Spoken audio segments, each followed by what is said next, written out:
Thanks, Anthony.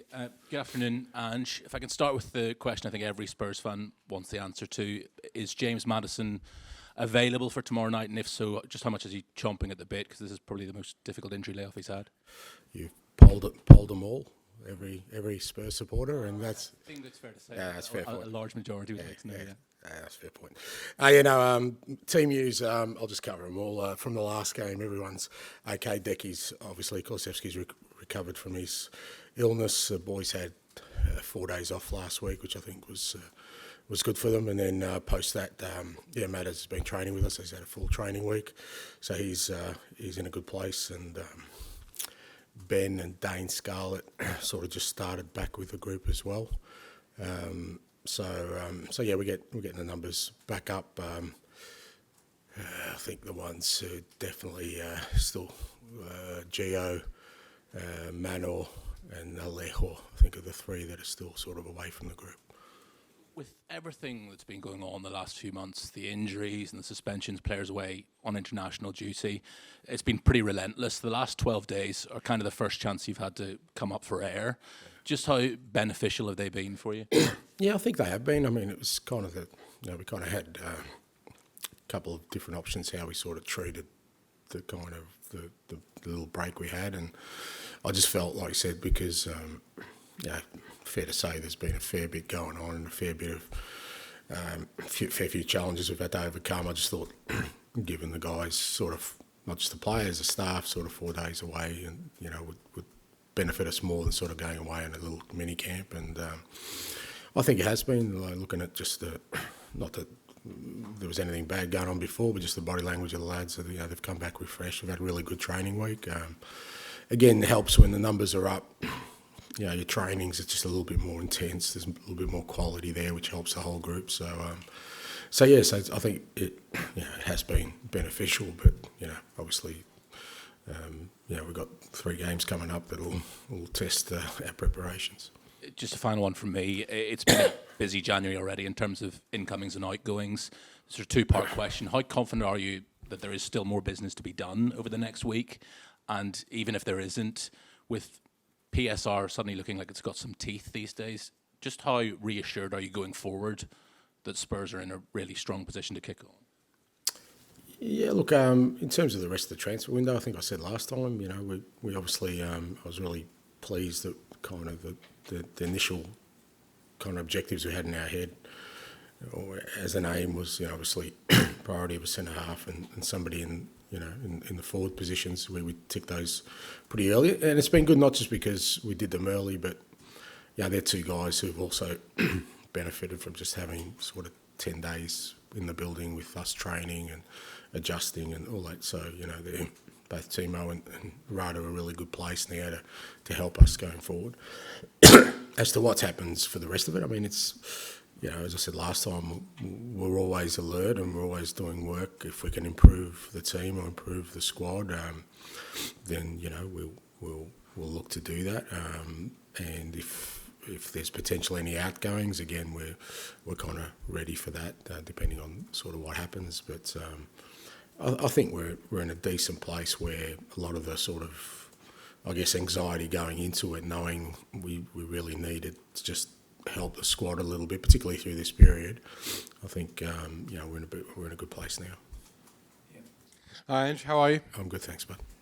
Is James Maddison back? You've now got Van der Ven back and Romero back, and I know Sonny's away, but in general, this is the team which pretty much thrilled everybody for the first 2.5, 3 months of the season. Do you feel now that you're in a great place to attack the league title, because you said you were in the title race last time, and also the FA Cup? Yeah, fair to say Sonny, Bissouma and Sarr were pretty decent at the start of the year, and they're still not here. So it's, look, like I said before, it's great to have Matters back, and obviously Mickey and Romero, Christian are both back now. Had a couple of good training weeks. It just helps our training. It helps just our general kind of ability to prepare the boys well for the challenges ahead. So we've obviously gone through a really difficult period for quite a while now. We've still got key absentees, but through that period, I don't think, whilst the results weren't always there, I think our performances were still at a good level, and the players were really sort of embracing what we were trying to do, and we've set ourselves up now for hopefully a strong finish to both the league season and hopefully a good cup run. This tie can be seen in two ways: either a tie from hell because you're playing the holders and one of the best teams in the world, or if you're going to win a tournament, you've got to beat the best at some stage. Which way do you see it?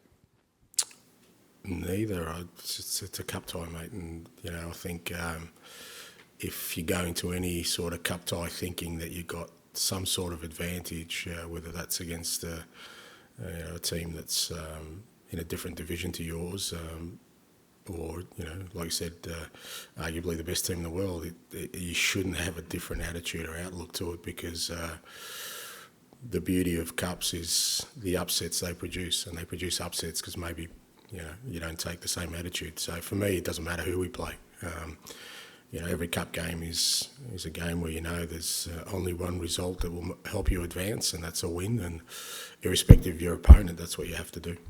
And with that in mind, I think I know the answer, but I'll ask it anyway. You said there the only way you'll advance is to win. Any thoughts from you of slightly just parking your philosophy that's worked so well so far, just so you win this game and get through it? You look at me like I'm mad. No.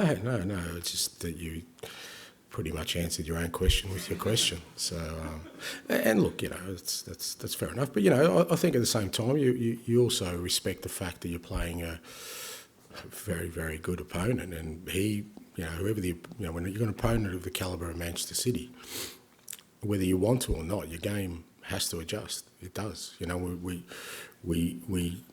we're going to be at times under stress tomorrow. There'll be times when we get outpossessed. I mean, there's, irrespective of your strategy, that's going to happen. But from our perspective, we just continue on trying to build and progress and be the team we want to be. And I've always said that that your greatest test is when you play against the best, to see where you're at, and not so much in terms of the result, but in terms of how you tackle that. And I think we've tackled all these challenges we've had so far, whether home or away against the big teams, in a very positive way, and we want to continue that. Yeah, just wondered on that, how exciting it is and how useful it is for you. You get to play, you've obviously played City already, but playing them at home just to see kind of where the team's at, and I guess how things have changed, where things have developed from 6 weeks ago, however long ago it was. I mean, I think it's hard to sort of gauge it in those terms, because again, you every sort of game's got its own unique circumstances, and I think that game, I think we're playing with Emerson and Ben as our centre back, so there was a different challenge on the day, and again, I thought the lads handled it really, really well against, particularly away from home, and but I guess measuring where you're at, for me, it's more about how we embrace the challenge of playing against the best, and that I think is a bigger measure of the progress, because you could end up not being successful on a day or not getting a result, but it doesn't mean you haven't made progress. It'll be how we approach the game, how we take on a formidable opponent.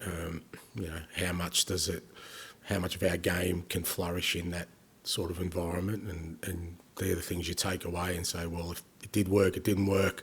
It gives you a good place to sort of continue the work you've done.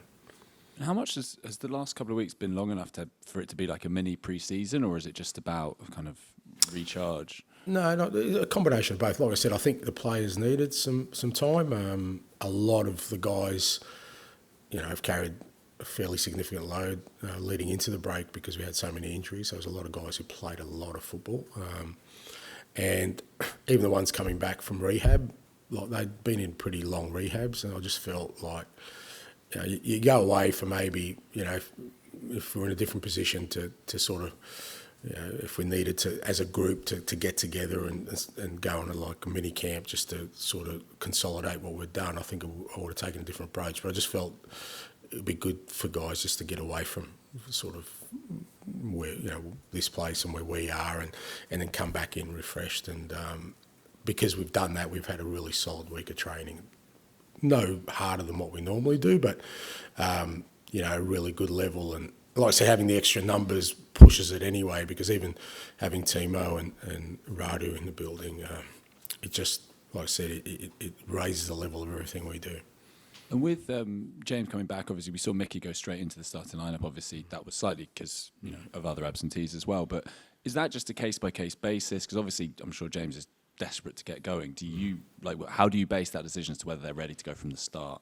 It's just like every other week, I kind of make my decisions based on what I think will get us the best outcome, and you take all those things into sort of account, whether they're coming back into the team straight away, or whether they need another week. How are we in those positions? How are we placed in terms of the health and fitness of the other guys? So, but I guess the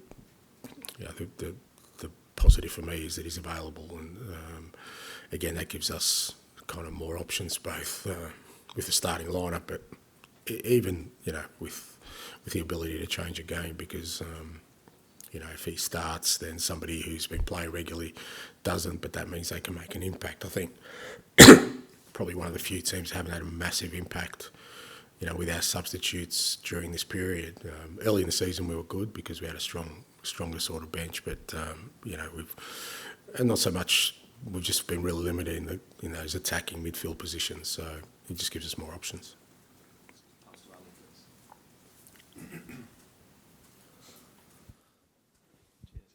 Hi, Ange. You didn't mention him earlier. It may just be that because he's back in the group. Ryan Sessegnon, is he all right now? No, he's still kind of in rehab. We're hoping Sess will rejoin us next week if all goes well. Is it just a reaction to coming back after so long out? Yeah, pretty much. Yeah. So we just got to be a bit more careful with him, because he's obviously this is not sort of a shorter term thing, or even something that's happened this year. It's something he's been carrying. So we're just guided by the medical team as to how much we can sort of push him at this stage. Obviously, you've now had, like you say, almost 2 weeks to kind of really see Dragusin and Werner in training after that first game. Have they taken to your ideas as quickly as you hoped they would?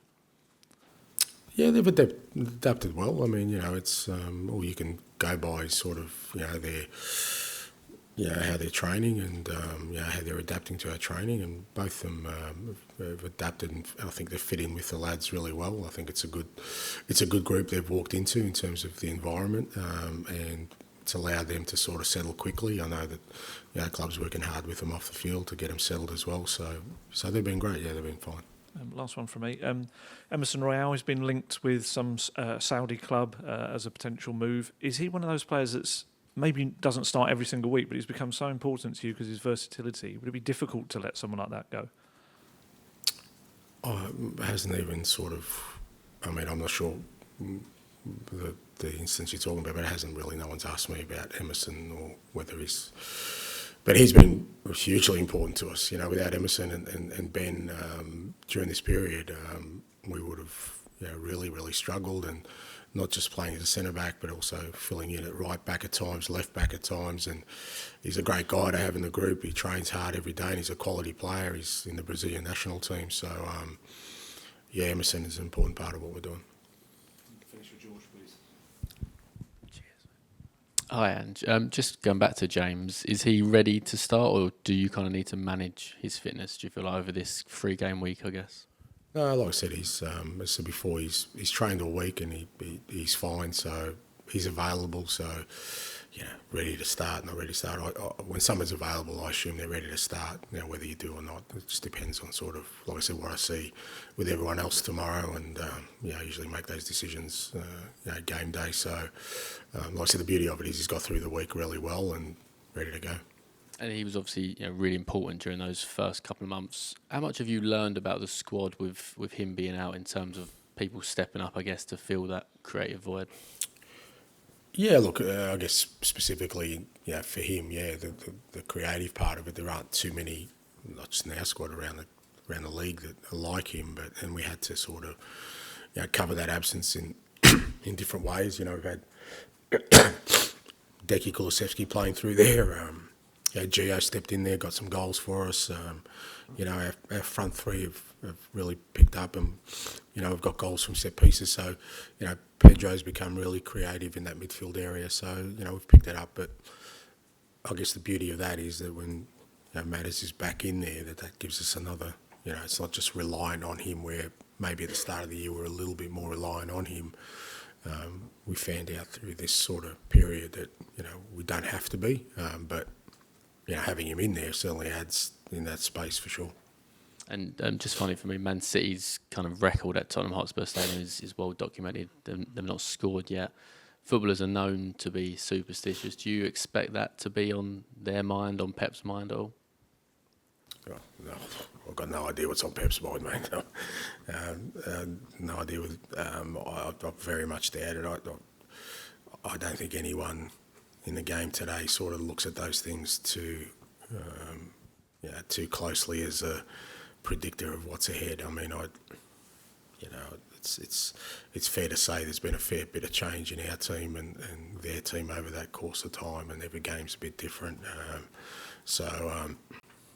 I'll be surprised if there's no goals tomorrow. I think it'll be a great challenge. I think it should be a cracking game. I think both teams are kind of looking forward to see how we match up.